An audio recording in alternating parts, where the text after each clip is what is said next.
En unos 5 o 10 minutos vamos a comentar algunas cositas de la prueba que son un poco son interesantes. Uno investiga, uno también se va dando cuenta de algunas cositas respecto a algunas cosas que se hablaron en el capítulo anterior, que se hablaron sobre medidas de dispersión, cosas que siguieron en clases también, y que es bueno que ustedes por lo menos tengan esa idea, ¿ya? Y que no sea todo, el profe nos enseñó una fórmula y listo, y la apliqué. No, hay ciertas cosas de fondo que un poco hay que entender lo que están haciendo. A ver, coloquemos la evaluación. A ver si está aquí. Compartamos pantalla, entonces, bien cortito.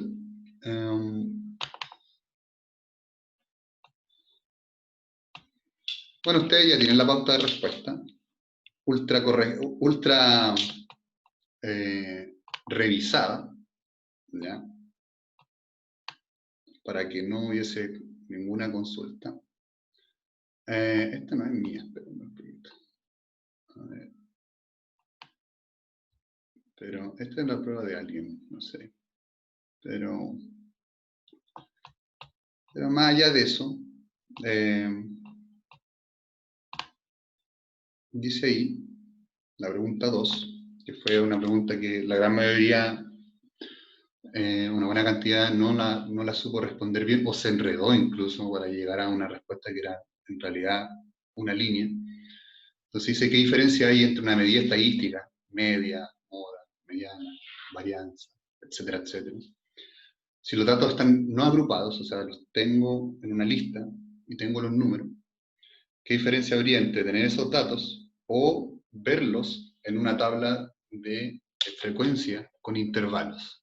Entonces, esa es la pregunta. ¿Qué diferencia si yo tuviese, por una parte, los datos todos repartidos y sé cuáles son los datos, y saco, por ejemplo, el promedio, a que no tuviese esos datos así y me presentaron una tabla de frecuencia con los datos organizados?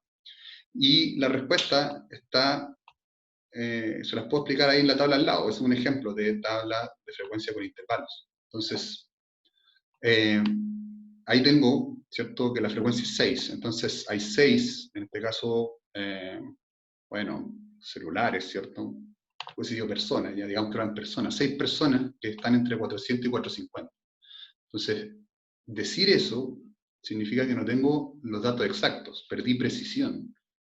Lo único que sé es que hay 6 números entre 400 y 450. Entonces, cualquier medida que yo saque a partir de este tipo de tablas no va a ser exacta, va a ser una aproximación. Entonces, era cosa de redactar que la diferencia en que uno era aproximado y que lo otro era exacto.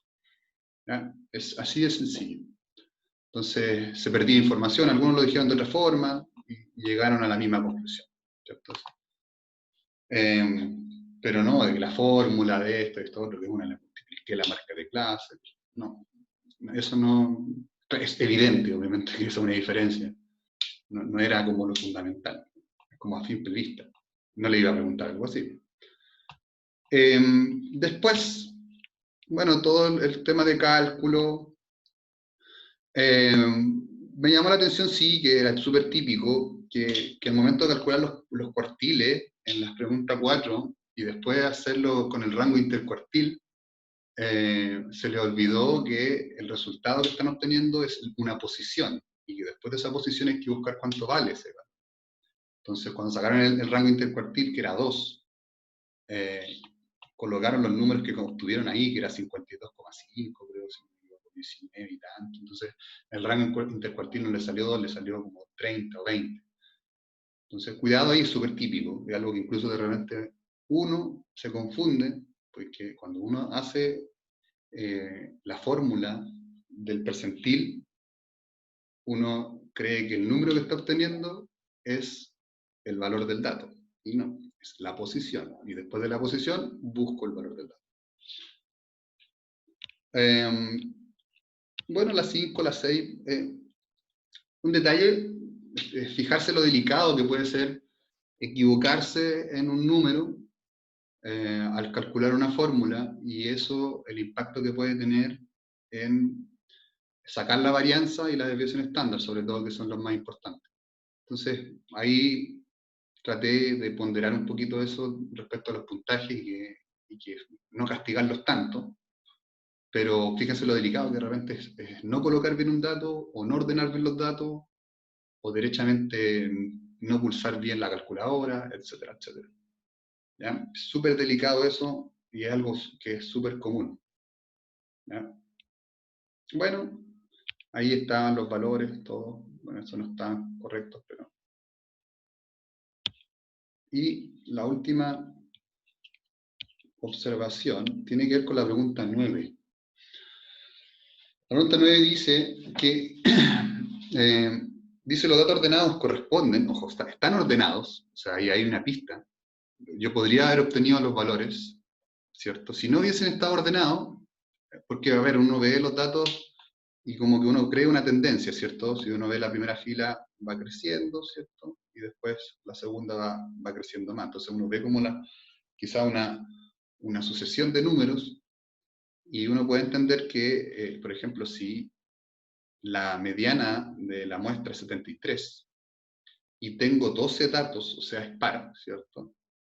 Para poder encontrar la mediana tengo que sumar el valor de X, sumar el valor de 76, que son los dos datos del medio, y dividirlos por 2. Entonces ahí yo podría haber sacado X. Y si saco X, pude haber sacado también después Y, sabiendo que el promedio es 75. Ahora, la gran mayoría respondió bien la pregunta, pero hubo gente que de repente, por querer hacer algo de más, o una persona dijo algo que no era correcto. Y eso no se lo podía dejar pasar así como así. Porque después van a estar cometiendo el mismo error y puede ser más caro que lo paguen quizás con una respuesta mala. De hecho, quizás a mí esta pregunta no me gustó tanto, porque yo incluso pude haber llegado a X más Y sin saber el valor de la mediana. ¿Ya?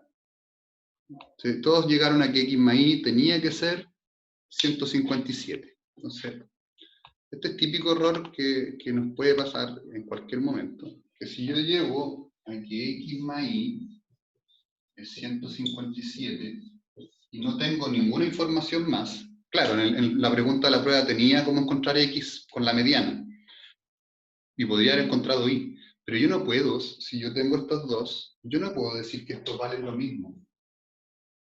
Porque algunos dijeron que X valía 78,5 e Y valía 78,5. Y eso es falso. Uno tiende a creer que cuando tengo dos variables, o dos números que se suman, o tres números que se suman, y es igual a 157, tiendo a creer, y de hecho yo me acuerdo que más de alguna vez lo habré hecho cuando fui estudiante, uno tiende a creer que son iguales. Y eso es un caso particular nomás. Que ese caso particular me puede haber servido de repente para responder algunas preguntas, bueno, puede ser, ¿no? Pero si yo coloco esto era falso, porque la respuesta no era que X ni Y eran iguales. Habían valores, ¿cierto? Si no me equivoco era 70, no me acuerdo claramente cuál es el valor de X, y el de Y era un poquito más alto. Entonces, cuidado con eso, cuidado con lo que se dice de repente, con suponer cosas a partir de algo que tiene infinitas soluciones. Si yo tengo eso ahí, tengo infinitas soluciones que dan 157. Entonces, mucho ojo ahí, ¿ya? Con lo que están colocando. Algunos llegaron a eso nomás. Si por eso digo, quizás algunos supusieron que eran iguales, pero lo colocaron. Y si lo colocaron, ahí están cayendo en un error, porque están colocando cosas de más que no son verdaderas.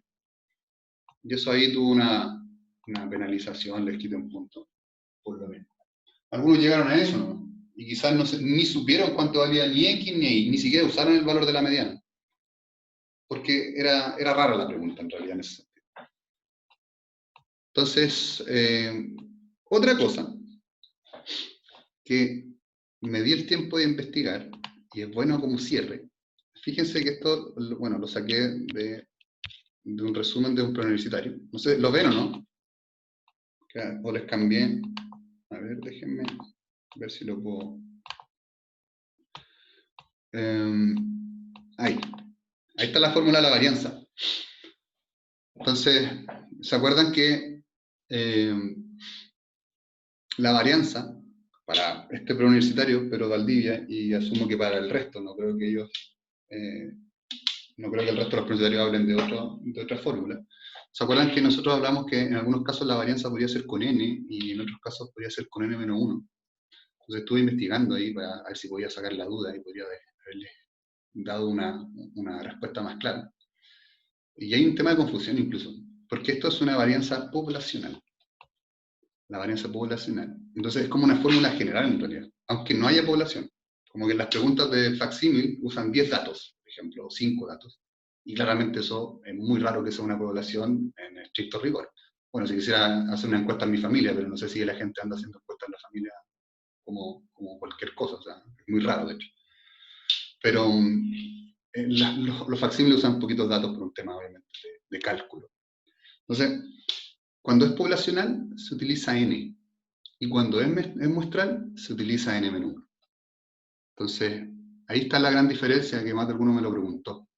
La teoría dice que si la varianza es poblacional, se utiliza como denominador n. Y esa es la que estamos usando, como algo poblacional. Pero en estricto rigor, cuando es muestral, es n-1. Aquí abajo. Bueno, entrar ahí un poquito a explicar el por qué, esto, otro.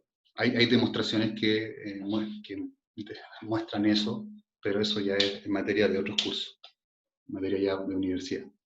Pero por lo menos para que estén tranquilos, bueno, nosotros colocamos un acuerdo cuál vamos a ocupar, la poblacional, y es la que van a ustedes usar por lo menos hasta cuarto medio en estos ensayos y en estas pruebas PTU, si es que les aparece. Así que no se preocupen, seguimos usando N. Eso sí, afecta de repente fórmulas. Por ejemplo, si hablamos de covarianza, seguramente vamos a tener que usar la muestral o la poblacional. O sea, todo el resto de las fórmulas que involucren varianza o desviación estándar, claramente se ven afectadas por esta diferencia. Si yo quiero buscar una covarianza poblacional, voy a tener que usar siempre N. Si yo tengo que buscar, perdón, población, si lo dije bien. Si quiero buscar una covarianza muestral, voy a tener que utilizar n-1. Y lo mismo con el coeficiente de correlación, ¿cierto? Si fuese muestral o si fuese poblacional. Entonces, esa es una pequeña duda para que cerremos el capítulo de dispersión y de distribuciones. Y también recordar que esto lo vamos a retomar más adelante. Recuerden que lo dijimos la semana pasada. Vamos en algún momento a trabajar de nuevo con normales, de nuevo a trabajar con desviación estándar. O sea, todas esas cosas las vamos a volver a ver en algún momento. Ahora, ya los que pudieron haber visto un poquito la presentación, y con esto damos pie al capítulo número 7, a modo de introducción, y fue algo que me llamó mucho la atención que no estuviesen viendo en tercero medio, que tiene que ver con combinatoria. Entonces vamos a trabajar durante 2 o 3 semanas, vamos a ver un poquito cómo funcionamos. Volvemos y con harto ejercicio, creo que las últimas semanas bajamos un poquito la carga, entendiendo que teníamos que cerrar el capítulo, pero ahora volvemos con harta fuerza, por decirlo de algún modo, y vamos a practicar bastante estas 2 o 3 semanas.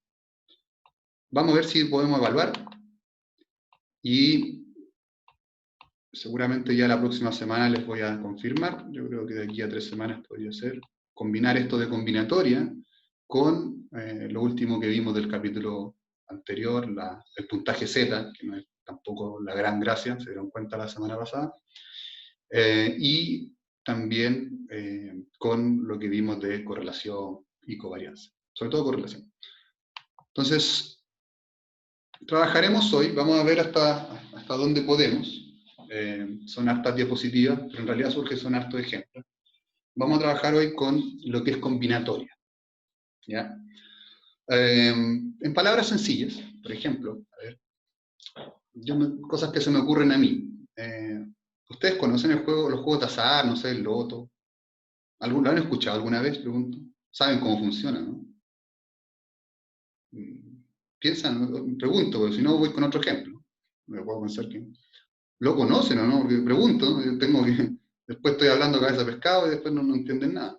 Pero ¿conocen esos juegos de azar? ¿Conocen que, por ejemplo, el loto tiene 40 números y si quiero ganarme el premio más grande, tengo que elegir 6 y achuntarle a los 6? Un sorteo de 40 números, o sea, tengo 40 números disponibles, tengo que elegir 6 y si le achunto a los 6, gano muchos millones. Y eso así hay otros juegos de azar y todo lo demás.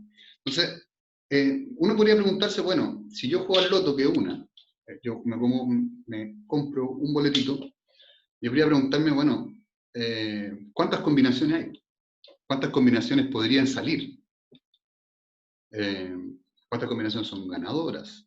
¿Cierto? Porque yo estoy jugando uno, y ¿cuántos están participando? ¿Uno de cuántos? Y ahí uno piensa, pucha, probabilidades, seguramente más adelante lo vamos a trabajar. Entonces, si yo tengo un conjunto de objetos, ¿cierto? Un conjunto de cosas, números, lo que sea, me gustaría saber cuántas combinaciones podría lograr si selecciono parte de ellos o si selecciono todos. Eso lo vamos a ir viendo en este capítulo. Y eso es lo que se conoce como álgebra combinatoria o combinatoria en palabras sencillas. Entonces, me gustaría saber cuántos arreglos hay, cuántas combinaciones hay, cuántos grupos hay, cuántas. Ahí lo vamos a ir viendo porque cada tipo de arreglo, por decirlo de algún modo, que vamos a ver, va a generar una fórmula distinta. Hay ciertos casos, hay ciertos experimentos que son distintos a otros, y que lo vamos a ir viendo durante este capítulo, además de que tenemos que agregar algunas cositas teóricas, matemáticas, que nos van a servir para resumir resultados. Entonces, a eso apuntamos. Entonces, esta álgebra combinatoria lo que busca es poder resolver problemas donde tenemos que analizar grupos o agrupaciones que podemos obtener, que podríamos formar a partir de un conjunto de elementos. Por ejemplo, a mí me invitan a una olimpiada de matemáticas y de estadística. Y yo digo, ¿sabes? Me dijeron que tengo que elegir un equipo de 3 personas, entre todos ustedes. Entonces yo tengo que decir, a ver, ¿cuántas posibilidades de grupo yo podría armar? Teniendo que ustedes son 20 y yo tengo que elegir 3. Y no quiero aplicar ningún criterio de que, este me cae bien, este es mejor, no. Yo quiero ser súper justo con todos ustedes y quiero hacerlo al azar. Entonces, ¿cuántos grupos de 3 personas podría armar? Y ahí uno se hace preguntas. ¿Tiene sentido repetir a las personas? Claramente no, porque ustedes no se pueden clonar. ¿Pueden salir 2 veces? No. Pero en otros casos sí. Si por ejemplo fuera las bolitas de una tómbola y yo devuelvo la bolita después que saqué la primera, podría volver a aparecer de nuevo. Entonces, ahí uno se da cuenta que hay distintos tipos de problemas que vamos a tener que ir resolviendo durante este capítulo. Entonces, la idea es que si nosotros busquemos formas de darle número a la cantidad de grupos o agrupaciones, ahí quiero ser súper delicado con el lenguaje, porque más adelante vamos a tener que ser súper específico, porque la dificultad de este capítulo quizás no está en entender la fórmula. La dificultad del capítulo está en qué fórmula debo ocupar, o en qué me están preguntando. Hay un tema también de comprensión lectora. Entonces, la idea en este capítulo entonces de combinatoria, como dice ahí, es buscar resolver estos problemas donde tengamos que encontrar un valor a cuántas agrupaciones o combinaciones que se puedan formar a partir de un conjunto de elementos dados. ¿Ya? Piensen un poquito lo que les he dicho respecto a los grupos. Si tuviese 20 personas como ustedes y tuviese que armar grupos de A3, ¿cuántas puedo hacer? Entonces ahí dice, vamos a desarrollar métodos, ¿cierto? Para determinar el número de formas en que un conjunto de objetos puede arreglarse, combinarse, y que ciertos métodos pueden elegirse para lograr este número. ¿Ya? Por eso vuelvo a decir, no es llegar y decir esta o esta otra, vamos a tener que ir aprendiendo con la experiencia y con hartos ejemplos a cuál método corresponde. Entonces, pasemos a la siguiente. A ver si... Ya, un ejercicio de manera inicial. Entonces, algo bien sencillo, algo que podamos entender entre todos.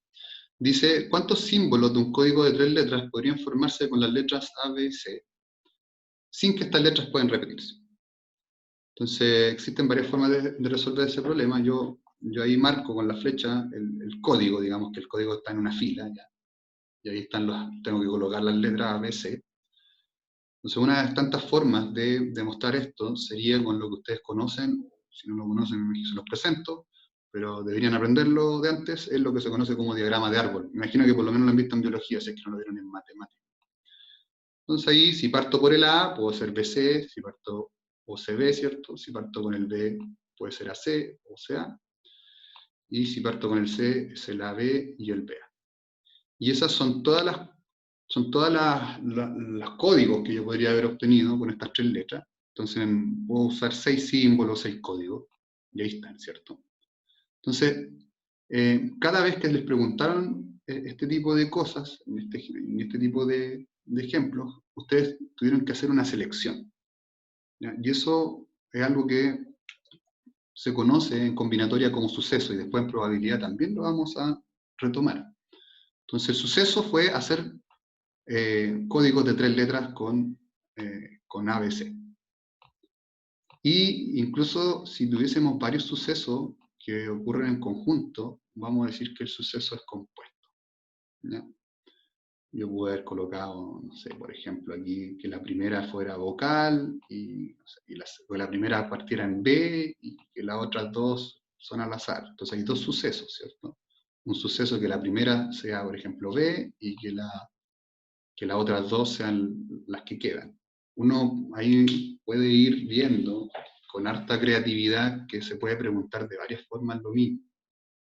O se puede plantear a partir de un mismo problema, yo les podría preguntar hartas cosas. Entonces ahí está quizás la dificultad del capítulo, porque los ejemplos son como súper normales, pero de repente aparecen problemas en que hay que aplicar algo más.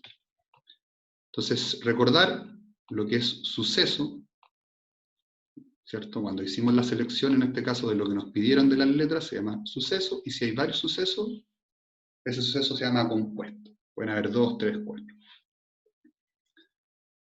Esta regla es fundamental, es básica, incluso es la más importante dentro del capítulo. Incluso muchas veces ustedes ya la usan y no se están dando ni cuenta, es que es lo que se conoce como el principio multiplicativo. Incluso en muchos problemas, incluso sin saber la fórmula que vamos a ver más adelante, hay algunas que se pueden resolver solamente aplicando este principio. Entonces, dice lo siguiente, que si yo tengo un suceso compuesto, ya digamos que fueran K sucesos, desde el suceso 1 hasta el suceso K, si el primer suceso se puede realizar de n1 formas, si el suceso 2 se puede hacer de n2 formas, el suceso 3 de n3 formas, y así hasta el último, entendemos que el suceso puede ser desde 2, como es compuesto, puede ser de 2 o más. Entonces aquí yo lo generalicé pensando que puede ser cualquier número natural. Entonces cada suceso tiene un número de formas en que se puede realizar, independiente. La probabilidad, estoy metiendo ya con el capítulo siguiente, perdón. Lo que dice es que el número de combinaciones posibles en que pueden ocurrir estos sucesos al mismo tiempo viene dado por la multiplicación de estos valores. O sea, yo puedo tomar las combinaciones por separado y combinarlas con una multiplicación. Entonces, hay muchos ejemplos en que yo podría haber dicho esto, pero pasemos al ejemplo inicial. Mira. Si volvemos al ejemplo inicial, dice, ¿cuántos símbolos de un código de 3 letras pueden formarse con la letra A, B y C sin que éstas puedan repetirse? Entonces, aquí voy a ir a la pizarra. Entonces, yo podría pensar, por ejemplo, en que este es mi código, el código que lo coloco aquí rectangular, ¿cierto? Entonces, yo podría pensar, por ejemplo, en ese código, bueno, yo tengo A, B, C. Además, no se pueden repetir. Entonces yo digo, a ver, ¿cuántas opciones yo de letras podría colocar aquí? Entonces, el suceso de cuántas letras pueden ir en este primer lugar serían 3. Bueno, pero no se pueden repetir. Entonces, si aquí yo puedo colocar cualquiera de las 3, si yo asumo que en esta coloqué 3, acá me van a quedar una opción menos, porque ya va a estar una letra ocupada. Entonces acá, este segundo suceso del segundo casillero del código serían 2.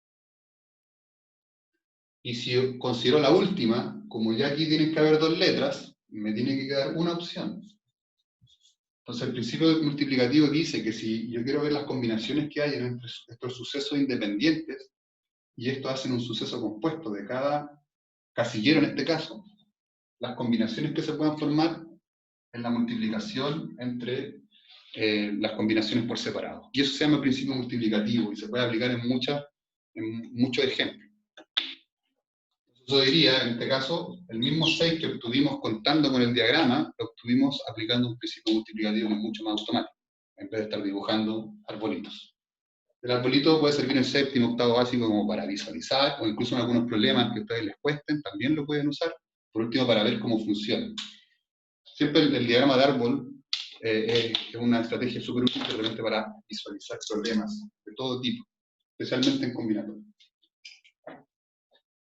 Entonces, si esto hubiese sido con repetición, porque el ejemplo B del Power, dice, y si este mismo problema lo hubiésemos hecho con repetición, ¿qué pasa si ahora este mismo problema yo tengo la opción de repetir las letras? Entonces, esto cambiaría, ¿cierto? Y este código de 3 letras, como me dan la opción de repetir, entonces aquí yo puedo colocar cualquiera de las 3 letras, tengo 3 opciones. Como se pueden repetir, o sea, aquí también tengo la opción de colocar cualquiera de las 3 letras, y en este casillero, como se pueden repetir todas las veces que quiera, también tengo 3 opciones de colocar las 3 letras. Entonces, en este caso, que hay repetición, no tendría 6 códigos, sino que tendría más, tendría 27 códigos.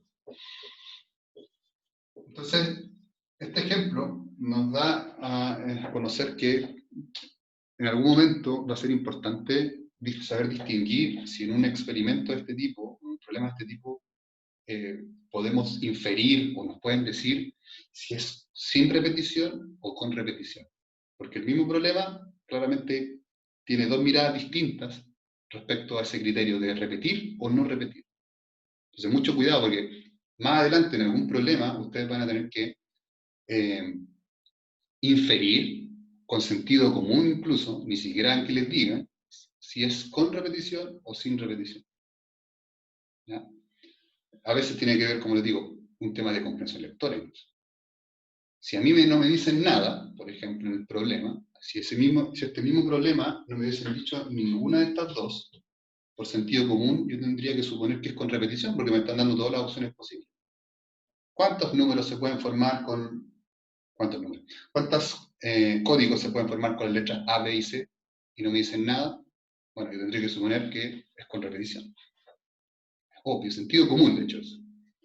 Pero si me dicen sin repetición, bueno, ahí tengo que ver de la otra forma. Entonces ahí ya se dan cuenta que hay 2 opciones distintas para un problema parecido. Pasemos entonces, volvamos a lo que teníamos. Seguimos. Un ejemplo aplicado, quise colocar también. No lo voy a explicar todo, eso lo pueden ustedes. No, es este otro. Más adelante lo vamos a ver.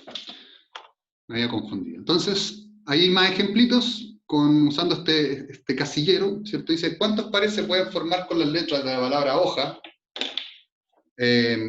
Si la primera de cada par tiene que ser una vocal. ¿Ya? Entonces, ¿cuántos pares de palabras, por decirlo de algún modo, con palabras de 2 letras, yo podría usar o crear con las letras de la palabra hoja, con o sin sentido, de lo mismo eso, si la primera de cada par de estas dos tiene que ser una vocal? Entonces, si yo voy a la primera, como tiene que ser vocal, y yo veo la palabra hoja, claramente ahí yo tengo 2, ¿cierto? 2 opciones. Entonces aquí tendría 2 opciones que colocar aquí. Y como me dicen que no tengo que repetirlas, ¿cierto? Como me dicen que, lo corrijo, perdón, como me dicen, ahí no dice nada respecto a si se pueden repetir o no repetir las letras, yo asumo que sí se pueden repetir. Entonces, yo puedo colocar entonces en el segundo casillero, como no hay ninguna restricción, yo tengo 4 opciones. Yo puedo colocar cualquiera de las 4 letras. Entonces 2 por 4, 8 pares puedo armar. Y si alguien lo quiere ver de una manera más gráfica, ahí está el diagrama donde están las 8 opciones. Si parto por O y después parto por A. Cualquiera de los dos sirve, pero la idea es que nosotros lleguemos a números más grandes. Estos son ejemplos bien básicos en ese sentido, para entender un poquito cómo funciona el principio multiplicativo. Después, ¿cuántos números pares de dos cifras existen? Entonces, lo mismo, no me están diciendo sin repetición, ¿se fijan? Entonces, yo asumo que se pueden repetir, porque estoy viendo todas las posibilidades. Entonces, números pares, como obviamente no puedo partir del 0, aquí tengo 9 opciones, del 1 al 9, en este casillero, y en el segundo casillero de las unidades tendría que colocar 5 opciones, porque todo número par termina en 2, 4, 6, 8, 6. Entonces, cada suceso independiente generó opciones independientes, las combinaciones de este suceso compuesto juntos va a generar 45 números. 45 números pares de dos cifras. Y no tuvimos que ir a contarlos, nos hicimos una lista de ellos, que si no tuviese nada, o no tuviese idea de una combinación, o de este principio multiplicativo, lo más lógico es que yo hubiese empezado a escribir en un cuaderno, una lista con todos los números pares de dos cifras. Aquí lo obtuvimos de manera automática. Pasemos a la parte matemática o algebraica en esta clase, que es el concepto de factorial. Me imagino que alguno quizás ya lo conoce, por algún lado, tengo fe, que es algo que es definido en los números naturales, ¿ya? A lo más el 0, pero en general se utiliza con números enteros. El factorial es una forma de escribir multiplicaciones de una forma más resumida. Como se dieron cuenta en los ejemplos anteriores, ¿cierto? Como que vieron el 3 por 2 por 1. Entonces, como que pareciera que esto va en descenso. Como que estos ejemplos, como el que trabajamos aquí en la pizarra, uno podría haber sido 8, 7, 6, 5, 4, 6, hasta el 1. Entonces, uno se da cuenta que la gran mayoría de estos problemas sin repetición aparece multiplicaciones de números naturales en descenso. Entonces, bueno, llegó algún matemático y dijo, bueno, ¿y por qué no lo escribimos de una manera más simplificada o más simple? Entonces apareció lo que se conoce como factorial. Es un producto de los primeros n naturales consecutivos, ¿cierto? Generalmente no se coloca así, chiquillos. Generalmente no se coloca de menor a mayor, en general se coloca al revés. ¿Ya? Uno puede, bueno, como la multiplicación da lo mismo el orden, yo puedo haber partido por el 1 o puedo haber partido por el número más grande, que es n. Pero, por costumbre, se coloca en descenso. Entonces, cuando veamos los ejercicios, cuando veamos los ejemplos, ustedes se van a dar cuenta que cuando aparezcan factoriales, van a ir apareciendo estas multiplicaciones por descenso. ¿Ya? Entonces, por ejemplo, el n factorial, ¿cierto? Sería entre n, n-1, n-2, hasta el valor más pequeño que 1. Entonces, por ejemplo, el 8 factorial sería 8 por 7, por 6, por 5, por 4, por 3, por 2, por 1. Y eso la multiplicación se resuelve y ahí en este caso da 4.300. Entonces la idea es poder resumir, ¿cierto?, situaciones de este tipo. Por ejemplo, el problema anterior no era 6, no era 3 por 2 por 1, ¿cierto? Pude haber colocado 3 y este símbolo de exclamación que es 3 factorial. Entonces vamos a ver por qué sirve tanto esto. Nos vemos después, paramos la clase y se reconectan, chicos.